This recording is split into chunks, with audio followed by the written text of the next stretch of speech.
You're watching ChillyBoy Productions. I'm Larry ChillyBoy Chilson, and this is my review for Hedda. Now, before we get into this review, make sure to go ahead and click that subscribe button down below so that you can chill with me on each and every one of my latest videos. Hedda is a 2025 drama from director Nia DaCosta, adapted from the classic play Hedda Gabler. Hedda Gabler finds herself between the lingering ache of a past romance and the quiet suffocation of her present life.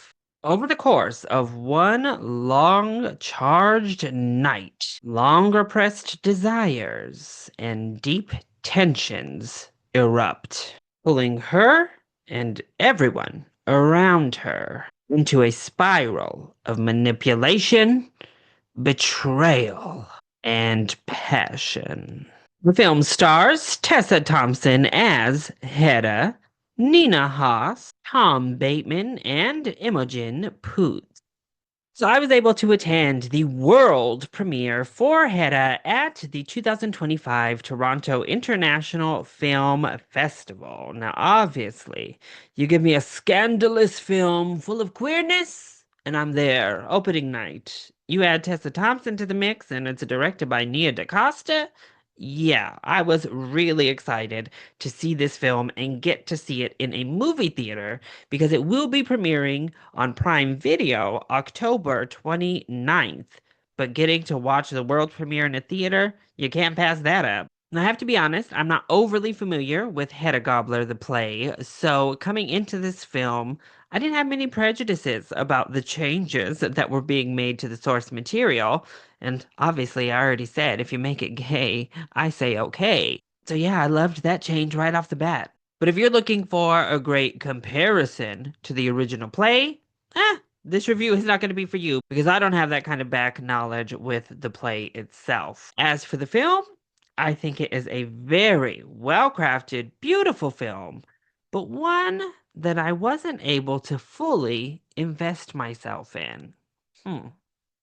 So let's go ahead and talk about the positives first. Well, the acting, top to bottom, absolutely stellar. Tessa Thompson was actually perfect for the role of Hedda. She is amazing in this type of role generally, and she absolutely kills it in this film. She is so slinky, so sneaky, so seducing to the audience as she is to everyone around her throughout. But what I love about Tessa is that while she's running around causing chaos, literally a chaos demon, start to finish, and she takes no breaks in between when it comes to Hedda. This woman is on a mission to cause every bit of manic energy she can in this house, okay? But there's this sense of intentional self-destruction with her character that we're introduced to right from obviously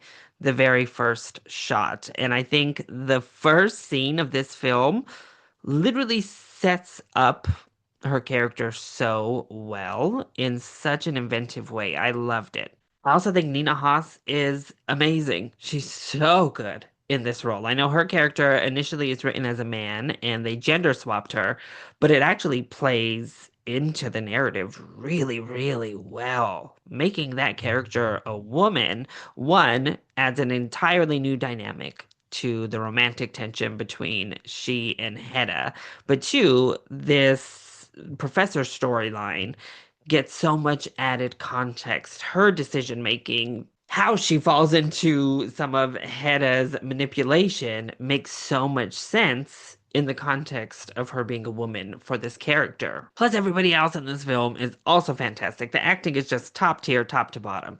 The cinematography, absolutely stunning. The direction by Nia DaCosta is beautiful. She is such an amazing technical director each and every time, and that is on full display with quite possibly her most accomplished technical feat to date. The score is fantastic and really adds to this kind of murder mystery vibe that we get set up here. And the costumes are fabulous, as you would hope they would be.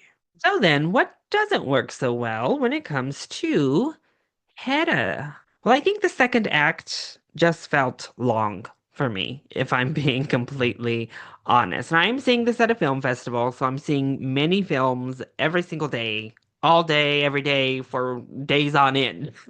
But a lot of the drama that we end up getting to, we're building upon and building upon, but it starts to feel circular in the middle act of this film. The second act has a lot of running around in a circle.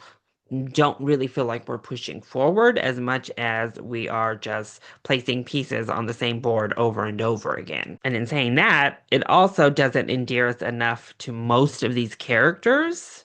Hedda included. Now, I know she's not a sympathetic character in that original play. She's kind of a, whoo, people just, Miss Hedda, the folks don't like you, girl.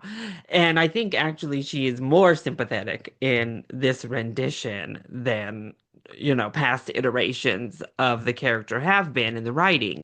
But even still, it's kind of hard to get on board with the film when all of the characters feel at arm's length from you for an extent. They're developed. You understand all of their motivations, certainly. Hedda's is the most unclear because she's so chaotic that I don't know if she understands her intentions half of the time, but by and large, you understand these characters, but that doesn't mean you are necessarily invited and endeared to them, which can work, but it needs the plot to kind of back that up. And in this case, the plot is kind of just floundering around for large stretches, in honesty. Plus, just for as much drama is happening, as much backstabbing, as much manipulation is happening, I still found myself wandering a bit in the film, kind of checking out. And I think it has to do with that circular nation of the narrative again and the manipulations taking place. So for a film that has so much sauciness, has so much drama, has so much manipulation and messiness, that's a real negative. To have these stretches where you're kind of just like, all right, well,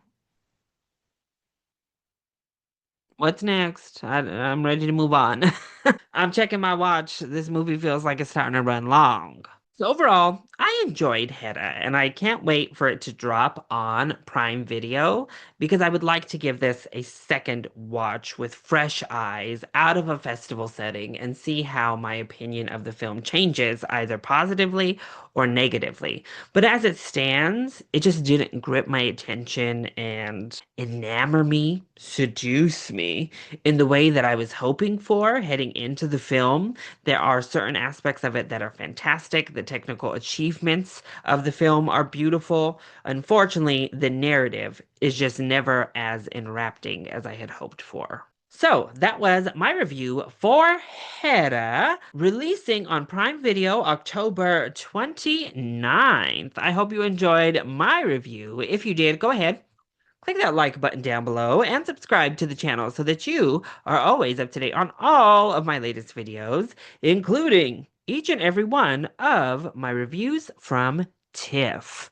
Also, join in on the discussion. Are you excited to see Hedda? And how do you feel about the play? Do you like it? Do you think it's a little outdated? Let me know all of your thoughts either in that comment section down below, or you can hit me up on both Twitter and Blue Sky. I love you all so much for your continued support. Mwah! Thank you for watching, and we'll see you next time. Bye.